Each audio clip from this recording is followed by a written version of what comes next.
శ్రీ గురుభ్యో నమః. శ్రీ మహాగణాధిపతయే నమః. శ్రీమాత్రే నమః.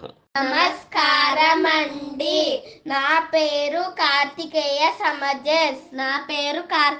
సమర్జిత్. అన్నుగాని చోట అధికుల మనరాదు, కొంచెముండు తెల్ల కొదవు కాదు.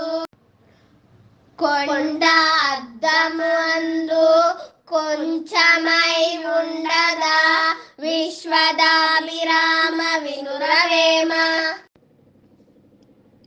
ఇప్పుడు ఈ పద్యం యొక్క భావమును తెలుసుకుంటున్నాం.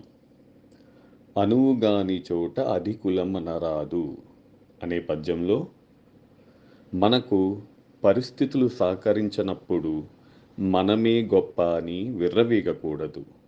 అలాగే మనము సామాన్యముగా ఉన్నచో మన విలువ తక్కువ అని దాని అర్థము కాదు.